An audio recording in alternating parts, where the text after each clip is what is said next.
कभी सोचा है हमारा जीवन भी उस रेत की घड़ी की भांति है।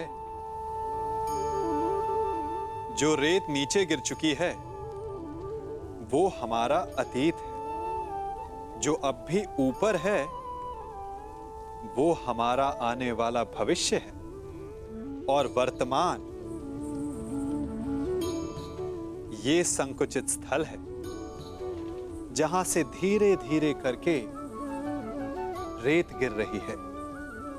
अर्थात हमारे पास जीने के लिए यही एक क्षण है। उसका उपयोग कैसे करना है ये हम पर निर्भर करता है। जो बीत गया उसका दुख मनाना है, या जो भविष्य में होने वाला है उसकी प्रतीक्षा में क्रोध करना है। सब कुछ करने के लिए यही एक क्षण है। प्रसन्न रहना है तो उसके लिए भी यही एक पल है।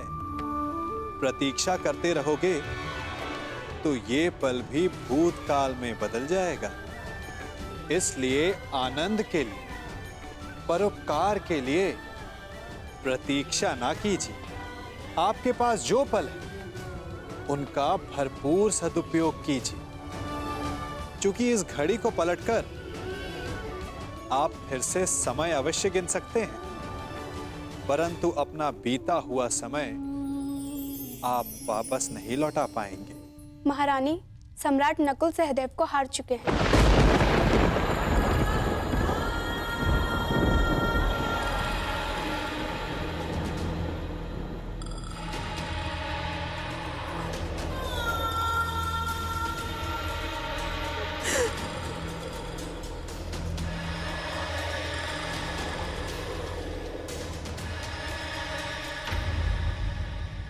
आप रो क्यों रही है माताश्री? आपके पुत्र द्यूत कहाँ खेल रहे हैं? वो तो अपना धर्म निभा रहे हैं। जीवन की तपस्या में जो कुछ भी प्राप्त किया उसे द्यूत के यज्ञ में आहुति दे रहे हैं।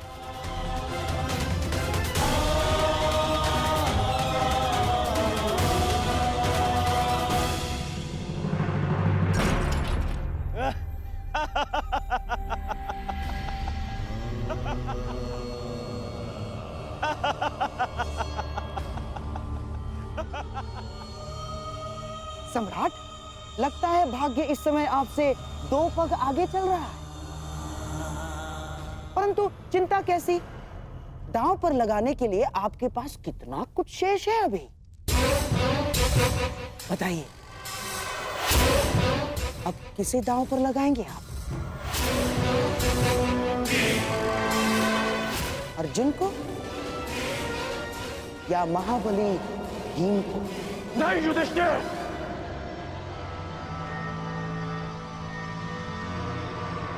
अब और नहीं।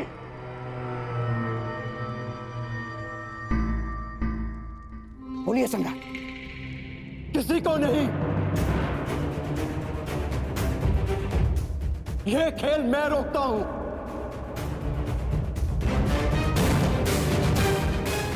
राधश, ये खेल यही समाप्त करते हैं।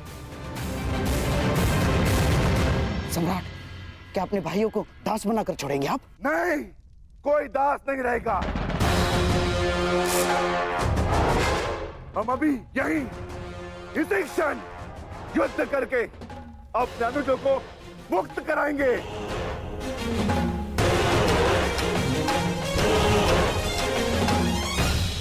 इस युद्ध का, मामा शकुनी का और इस छल का अंत होगा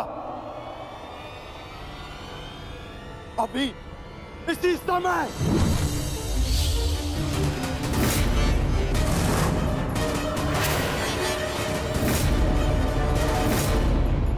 सावधान अर्जुन!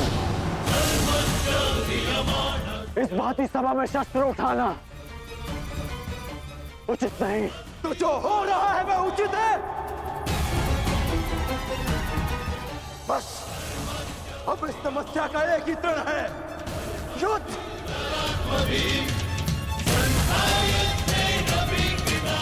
आज्ञा दीजिए भ्राताश्री।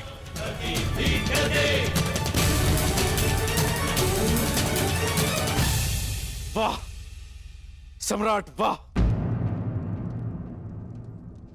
मेरे ही घर में आकर मेरी ही सभा में युद्ध के लिए ललकार रहे हैं सम्राट। आपको खेलने के लिए किसी ने विवश नहीं किया था, और जब हारने लगे तो अपने अनुजों को अस्त्र उठाने के लिए उकसा रहे हैं आप।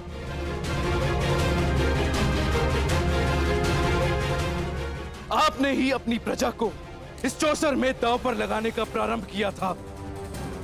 ये आपका निर्णय था, और अब स्वयं को असहाय दर्शा रहे हैं। आपके ताचरी का मान आपके लिए क्या महत्व रखता है? कर दीजिए इन सबका वध, और मेरा भी।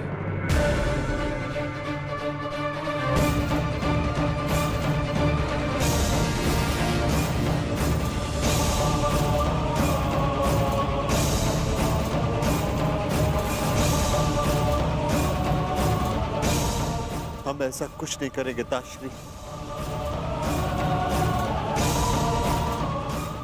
गांडीव नीचे करो अर्जुन।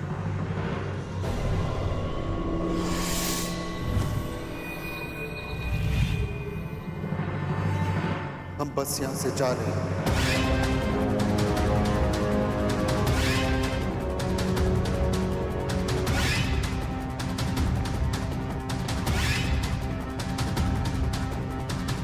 ये मेरा वचन है कि शीघ्र ही मैं तुम दोनों को मुक्त कराऊंगा। इस राजसभा में न सही, युद्ध भूमि में सही।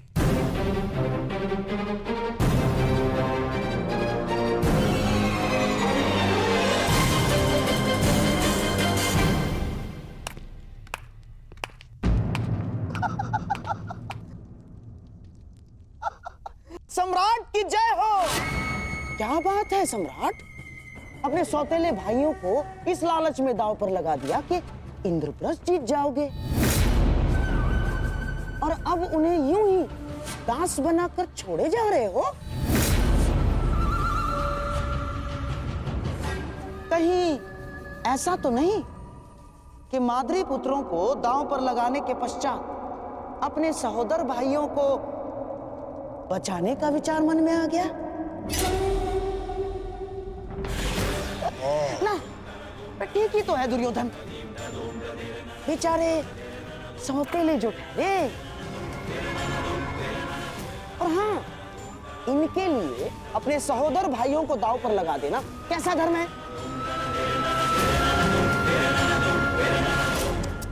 ऐसी सोच। हाँ? देखा नकुल, जिसे पिता समझकर तुम स्वयं दांव पर लग गए, वो ही तुम्हें यूं ही दास बनाकर छोड़े जा रहा है। कदाचित इसीलिए तुम्हारे ज्येष्ठ को धर्मराज कहा जाता है।